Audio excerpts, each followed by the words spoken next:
Good morrow, scholars. Welcome back to Stormfront, one of the Dresden files.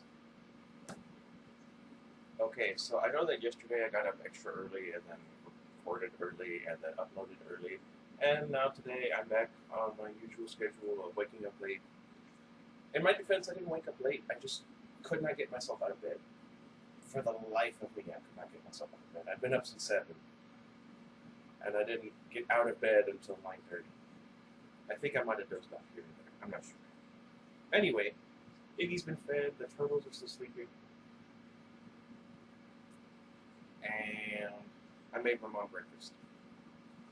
And then I stole the strawberries. Anyway, we are in chapter 12, page 154. Oh well. I woke up on the floor of Murphy's office. The clock on the wall said it was about 20 minutes later. Oh, yeah, that's a good point. I forgot to mention. If you don't wake up within about 20 minutes is pushing it, but if you don't wake up a little bit after you've passed out, fainted, what have you, chances are you're going to have some slight brain damage or slip into a coma. Anyway, something soft was underneath my head and my feet were propped up with several phone books.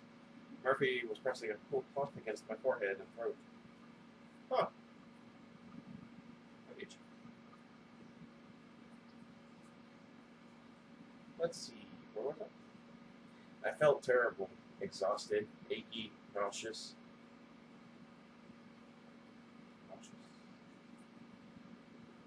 Nauseous or nauseated? I always get them confused. My head throbbing. I wanted to do nothing so much as curl up and whimper myself to sleep. Given that I would never live that down, I made a wisecrack instead. Do you have a little white dress? I've had this deep-seated nurse fantasy about you, Murphy.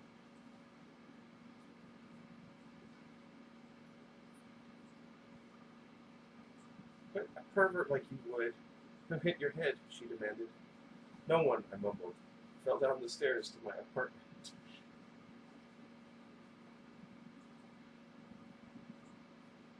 Well, hockey, I don't know, Harry, she said, her voice hard. Her hands are no less gentle with the cool cloth, though. You've been running around on this case. That's where you got the bump on the head, isn't it? I started to protest. Oh, save it, she said, letting out a breath. If you didn't already have a concussion, I'd tie your heels to my car and drive through traffic. That's an interesting image. She held two fingers. How many fingers am I holding up? 50, I said, and held up 2 of my own. It's not a concussion, it's just a little bump on the head. I'll be fine. I started to sit up. I needed to get home, get some sleep. Murphy put her hand on my neck and pressed me back down on the pillow beneath my head, which was apparently her jacket, because she wasn't wearing it. Stay down, she growled. How did you get here? Not in that heap of a car, I hope. The beetle is doing its phoenix impression, I told her. I've got a loner. Look, I'll be fine. Just let me out of here, and I'll go home and get some sleep. You aren't in any shape to drive, Murphy said. You're a menace. I'd have to arrest myself if I let you behind a wheel in your condition. Murph, I said, annoyed. Unless you could pay up what you owe me already right now, I can't exactly afford a cab. Dream on, Harry, Murphy said. And save your breath. I'll give you a ride home. I don't need a... I began, but she got up from her knees and stalked out of her office. Foolishness, I thought. Stupidity. I was perfectly capable of moving myself around, so I sat up and heaved myself to my feet. Or tried to. I actually managed to half sit up, and then I just heaved. Sounds like something that would happen to me. What do you say? Iggy? Huh. Interesting little thing. Iguanas will turn a kind of shade of brown when they're stressed. Iggy's glaring at me like nobody's business. And he's got a little bit of brown to his hue. Do you think it's because I'm standing up? You're just going to have to get used to me, Iggy. We've been roommates for how long? And housemates for all of your life, except for He used to be really cute and cuddly when he was a baby. And then he got to be about half that size, and he just rebellious teenager all over me. Although I was able to take him on a walk the other day. Did I mention that one? Anyway, Murphy came back in to find me curled up on my side, her office stinking from where I'd thrown up. She didn't, for a change, say anything. She just knelt by me again, ate up my mouth, and put another cool cloth over the back of my neck. Ugh. Vomiting is the worst thing I've experienced in my life so far. I know that sounds a little weird, or like nothing bad happens. No, it's just... Anyway, I remember her helping me out to her car. I remember little pieces of the drive back to my apartment. I remember giving her the keys to the loaner and mumbling something about Mike and the tow truck driver. But mostly I remember the way her hand felt on mine, cold, with a little bit of nervousness to the soft fingers, small beneath my great gawking digits, and strong. She scolded and threatened me the entire way back to the apartment, I think. But I remember the way she made sure she held my hand, as though to assure herself that I was still there, or to assure me that she wasn't going anywhere. There's a reason I'll go out on a limb to help Murphy. She's good people, one of the best. We got back to my apartment sometime before noon. Murphy helped me down the stairs and unlocked the door for me. Mister came running up and rolled himself against her legs in greeting. Maybe being short gives her better leverage or something, so she didn't really wobble when Mister rammed her like I do. Or maybe it's the Aikido. Geez, Harry, she muttered. This place is dark. She tried the light switch, but the bulbs had burnt out last week, and I hadn't had the cash to replace them. So she sat me down on the couch and lit some candles off the glowing coals in the fireplace. All right, she said. I'm putting you in bed. Well, if you insist. The phone rang. It was an arm's reach, so I picked it up. Dresden, I'm a hoop. Uh-oh. Uh-oh. Mr. Dresden, this is Linda. Linda Randall. Do you remember me? Heh. Do men remember the scene in the movie with Marilyn standing over the subway grating?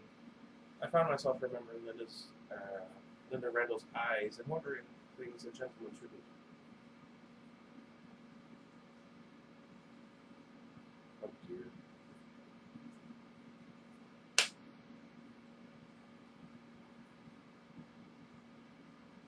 Oh jeez.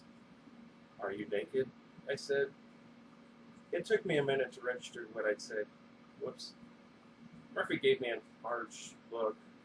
She stood up and walked into my bedroom and busied herself straightening the covers and giving me a modicum of privacy. I felt cheered. My slip had thrown Murphy off better than any light I could have managed. Oh, jeez. Maybe a woozy Harry was not necessarily a bad Harry. Linda purred laughter into the phone. I'm in the car right now, honey. Maybe later. Look, I've come up with a few things that might help you. Can you meet me tonight? I rubbed at my eyes. It was Saturday. Tonight was Saturday night. Wasn't there something I was supposed to do tonight? Oh. Oh no. That's the negative I thought. It couldn't have been all that important if I couldn't remember. I couldn't even remember it. Sure, I told her fine. She into the phone. You're such a gentleman. I like that. Once in a while. I get off at 7, all right? Do you want to meet me, say, at 8? My car exploded. I said. My tongue felt fuzzy. I can meet you at the 7-Eleven down the street from my apartment. Uh-oh. She poured that rich, creamy laughter into my ear again. Tell you what, give me an extra hour or so to go home, get a nice hot bath, make myself all pretty, and then I'll be there in your arms. Sound good to you? Well, okay. I get the feeling she's gonna die. What do you guys think? That was weird. She laughed again and didn't say goodbye before disconnecting. Murphy appeared again as soon as I hung up the phone. Tell me you didn't just make a date, Dresden. You're just jealous. Murphy snorted. Please, I need more of a man than you to keep me happy. What? She started to get an arm beneath me to help me up. You'd break like a dry stick, Dresden. You'd better get to bed before you get any more delusions. I put a hand against her shoulder to push her back. I didn't have that kind of strength, but she backed off, frowning. What? Something, I said. I rubbed at my eyes. Something was bothering me. I was forgetting something. I was sure of it. Something I said I would do on Saturday. I struggled to push thoughts of drug wars of people driven mad by the third sight visions given them by the three-eyed drug, and tried to concentrate. It didn't take long to click. Monica. I had told her I would get in contact with her. I patted my duster pockets until I found my notepad and took it out. Fumbled it open and waved at Murphy. Candle, need to read something. Come on, Dresden. I swear you're at least as bad as my first husband. He was stubborn enough to kill himself, too. She sighed and brought a candle over. The light hurt my eyes for a moment. I made out Monica's number and dialed her up.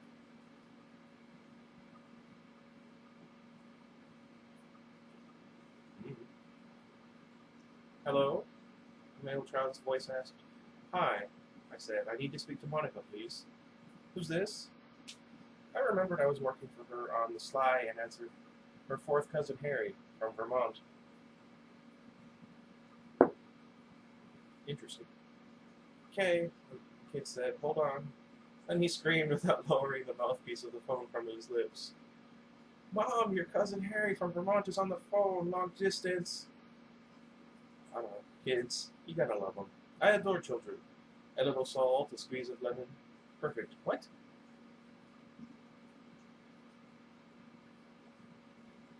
I waited for the pounding in my head to resolve into mere agony as the kid dropped the phone and ran off, feet thumping on the hardwood floor. A moment later, there was the rattle of the phone being picked up, and Monica's quiet, somewhat nervous voice said, hello? It's Harry Dresden, I told her. I just wanted to call to let you know what I've been able to find out for you. I'm sorry, she interrupted me. I don't need any of those. Uh-oh. I blinked. Monica sells? I read her the phone number. Yes, she said, her voice hurried and patient. We don't need any help, thank you. Is this a bad time?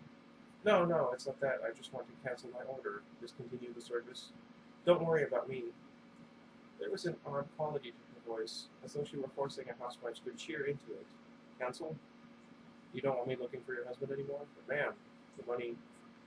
The phone began to buzz and static made the line fuzzy. I thought I heard a voice in the background somewhere, and then the sound went dead except for the static. For a moment I thought I'd lost the connection entirely.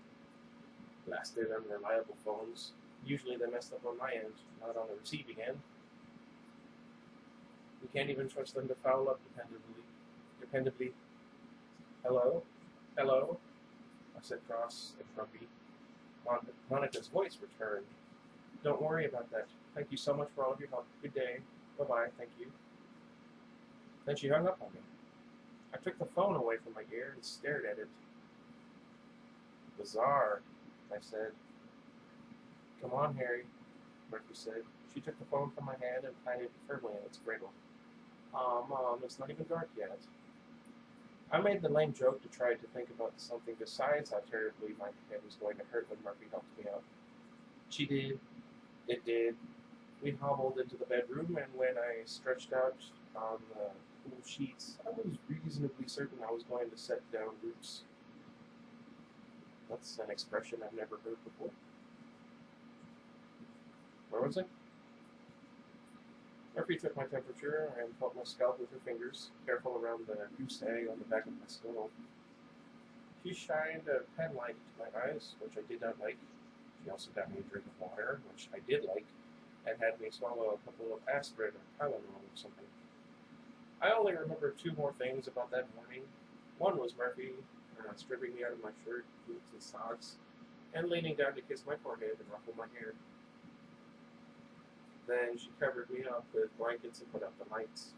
Mr. crawled up and lay down across my legs, purring like a small diesel engine, comforting. Good. The second thing I remember was the phone ringing again. Murphy was just about to leave, her car keys rattling in her hand. I heard her turn back to pick up the phone and say, Harry Dresden's residence. There was a silence. Hello? Murphy said. After another pause, Murphy appeared in the doorway, a small shadow, looking down at me. Wrong number. Get some rest, Harry. Thanks, Karen. I smiled at her. I tried to. It must have looked ghastly. She smiled back, and I'm sure hers was nicer than mine. She left then. The apartment got dark and quiet. Esther continued to grumble soothingly in the dark. It kept nagging at me, even as I fell asleep. What had I forgotten? And another less sensible question. Who had been on the line who hadn't wanted to speak to Murphy? Had Monica Sells tried to call me back? Why would she call me off the case and then tell me to keep the money? I pondered that, the baseball bats, and other matters until Mr. Purring put me to sleep. Okie dokie. Let's see how long this chapter is. Yikes. That's about 16 pages. Okay, so we're in for a doozy of a chapter tomorrow. Or not tomorrow, on Tuesday. Intriguing. Alrighty. Well, at least that was a short one. I could use a little bit of a breather. What do you think, Iggy? You doing okay?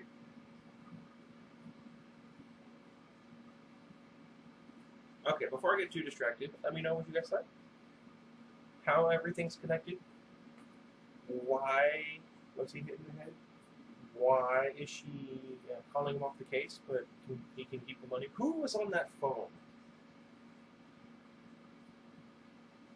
A lot of mysteries going on.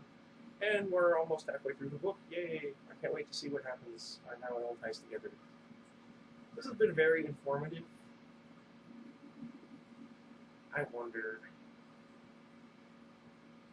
if you have an idea for a character or a plot line, be sure to let me know.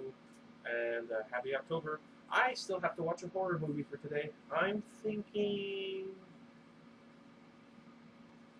What was I going to watch? What was I going to watch? I'm not sure. I might watch all of the Halloween movies over the course of this month. I might do that. Okay, so let me know, should I go ahead and watch Season of the Witch or skip right into The Return of Michael Myers? What was that? Anyway, until next time, goodbye everybody. We need more strawberries.